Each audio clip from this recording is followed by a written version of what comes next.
So when I was little, I read in a fact book that human beings spend 5 years of their lives waiting in lines. Now, I actually have no idea if that's true, and I found absolutely no reputable sources online to back me up, so please don't ever quote me on that. But when I was 8 or so, it didn't really matter if that fact was true or not. It's clearly stuck with me for a long time. And every time I'm in some sort of line, I wonder how many minutes this is counting against my 5 years. If I'll end up waiting in line for more or less time than the average human. Now, we humans spend a lot of time waiting. Whether it's 5 years or 1 or 10, who knows? But we spend a lot of time waiting for things to start, for things to end, in lines at grocery stores and amusement parks, for the subway to arrive, for rain to come, for the snow to leave. And the winter is an important time for waiting in many different cultures and communities. We wait for the birth of Christ. We wait for the oil to burn out. We wait for the days to lengthen again. Animals enter hibernation and wait for the cold days to end. Seeds are buried far beneath the earth, waiting for the frost to thaw to be able to grow. And yet, even in this time of waiting, we are still here. Waiting, but also doing, being, living in this present moment. We are still going on about our lives, knowing that what is to come is at least somewhat dependent on what is here right now. One of the ways that I've been experiencing waiting, but also doing in my life is through gardening. And I say that with really massive air quotes. So I recently received an arrow garden for my birthday a few weeks ago. And now, despite my mother being a master gardener and my sister majoring in environmental science and working for the Smith College Botanic Garden, I notoriously do not have a green thumb. Every summer, I valiantly attempt to grow a pot of basil, or rather to keep alive an already grown pot of basil, and even that I fail. This last summer, my wilted pot of basil attracted basil gnats, which is apparently a thing, and they followed me around for months like I was their mother. So this arrow garden was the perfect gift. It comes with everything you need to grow plants from seed without soil. And all I have to do is add some water and some plant food every now and then. So I planted the seed pods the day I got them on November 5th. I planted basil and mint and thyme, and they said they'd take about 6 to 12 days to sprout. So I waited patiently, checking on them every night when I came home from work, and every morning when I woke up.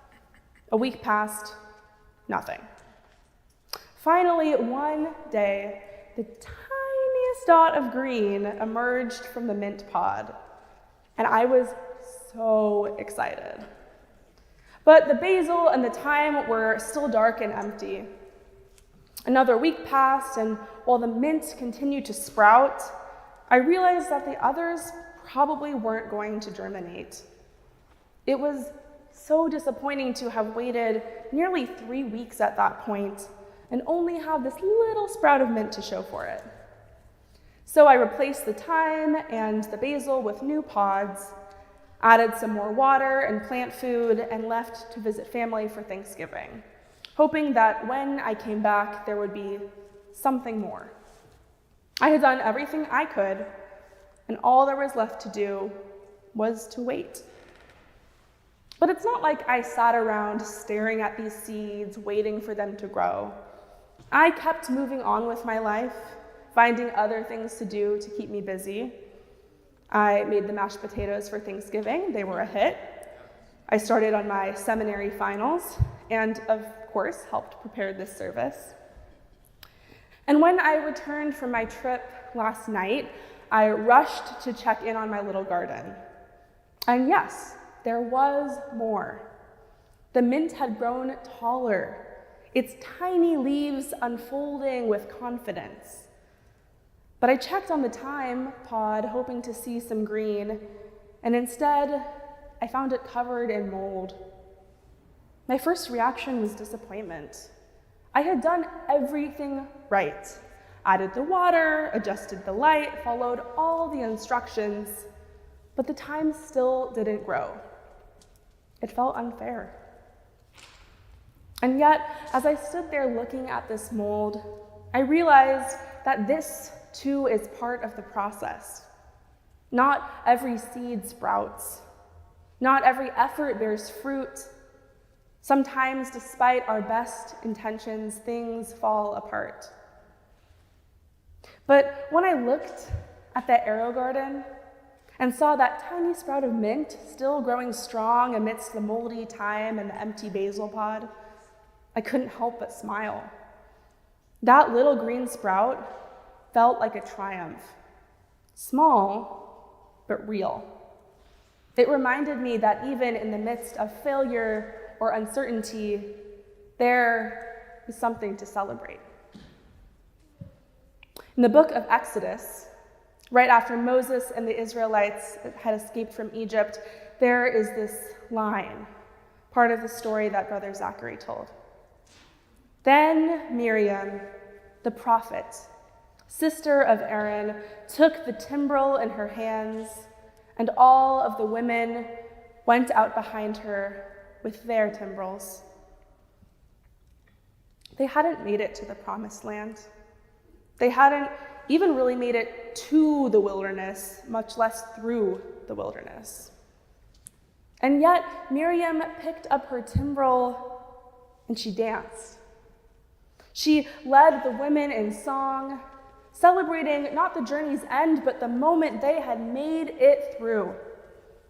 Miriam teaches us to recognize the importance of pausing in the midst of uncertainty, to acknowledge the goodness we can find here and now.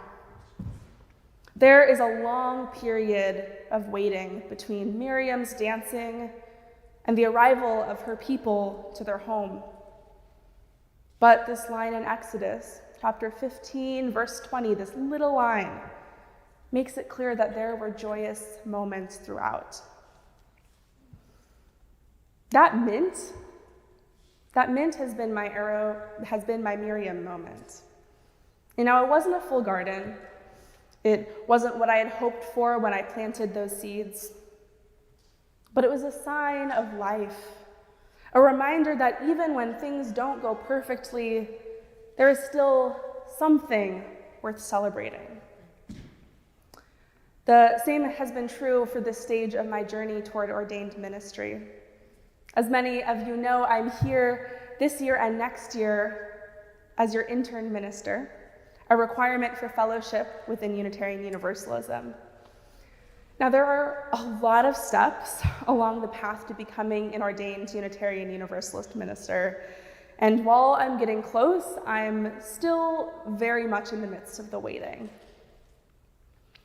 One of the other important requirements for becoming a UU minister, aside from this internship, is to complete a unit of clinical pastoral education, CPE, which basically means for many of us that we spend a few months one summer serving as a chaplain in a hospital.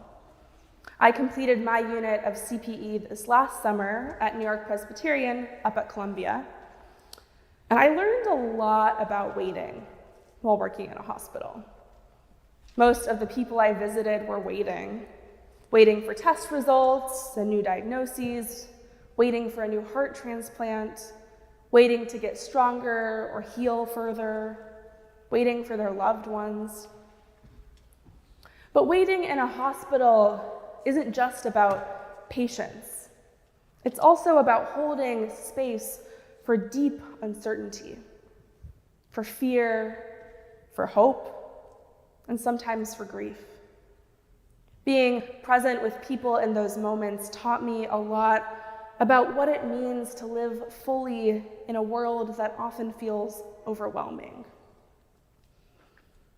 These past few weeks, I've been talking a lot with friends about how to exist, how to survive in this world in 2024. After the 2016 election, the quote, "If you're not angry, you're not paying attention," was passed around a lot. And I think it still rings true today, but with this second part to it too.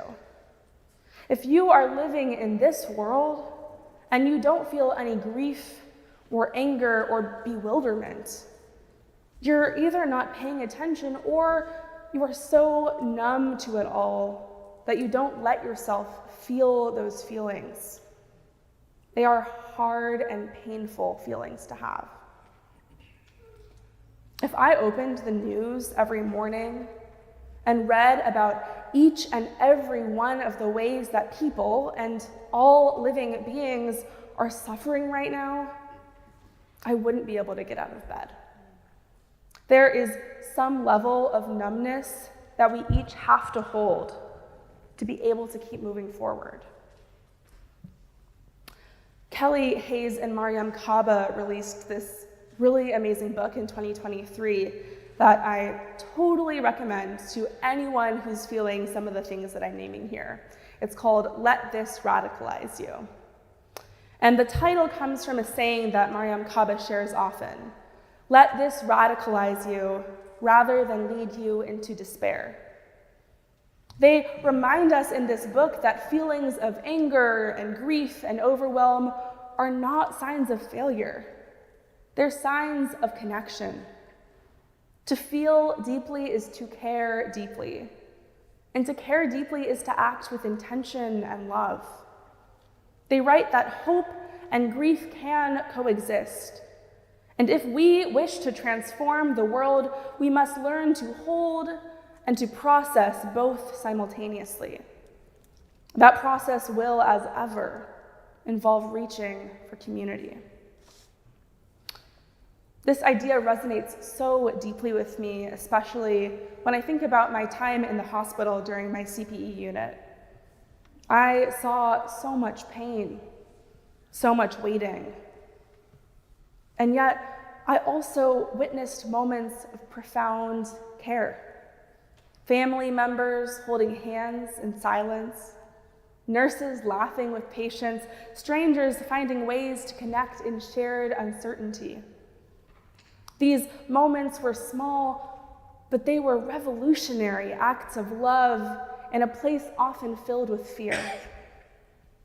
Hayes and Kaba remind us that even in the face of seemingly insurmountable challenges, joy and connection are essential. They aren't frivolous distractions from the work, they are the work. They sustain us. They remind us why we keep showing up. In the hospital, amidst all of the waiting, I often thought about the strength that it takes to hold onto hope when the outcome is unknown. Whether people were waiting for test results or healing or a loved one's recovery, there was also often a quiet determination in their waiting. A willingness to keep going, to keep hoping, to keep finding joy in small victories. The words of our opening and closing song this week have been with me over the past few weeks. This joy that I have, the world didn't give it to me. The world didn't give it, and the world can't take it away. This joy isn't about ignoring suffering or pretending that everything is fine. It's about claiming joy as an act of defiance and resilience. It's about finding something to celebrate, like Miriam with her timbrel, or even my little sprout of mint in the midst of the waiting and the struggle. As I talk with friends about how to survive in 2024, these words feel like a call to action. We live in a world that often feels determined to steal our joy, to numb us into despair with constant grief and injustice.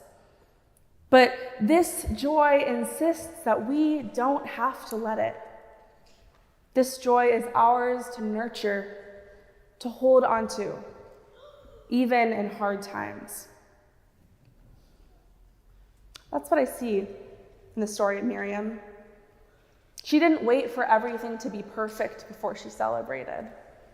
She picked up her timbrel and danced with the joy that no wilderness or uncertainty could ever take from her.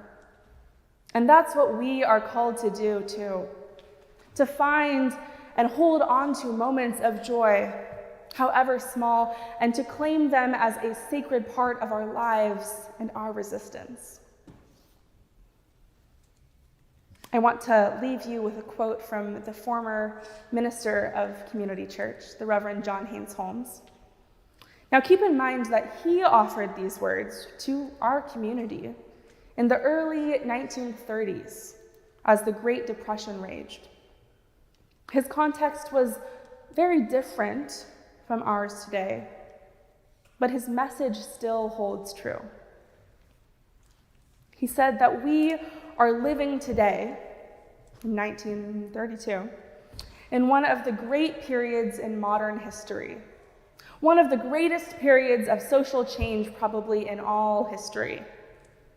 There are forces loose in the world, as we are now discovering, which are too powerful for any man to resist. But it is just here that the soul asserts itself. For though cast down, we may struggle once more to our feet. This is what I've learned in the hospital, in my arrow garden, in my own journey, that waiting is not just about holding on for what's next. It's about finding meaning and joy in what's here now. It's about making space for both grief and hope, for both anger and love. It's about choosing to care deeply, even when it hurts. So as we sit in this season of waiting, I invite you to ask yourself, what seeds are you tending right now? What small joys are sprouting in the cracks of your life, even if you have to look hard for them? What moments, no matter how fleeting, remind you that you are a part of something larger, something worth waiting and worth working for? This is the practice of living. Finding a way to hold the complexity of this world and still move forward with care and, yes, with joy. Together we wait. Together we grow.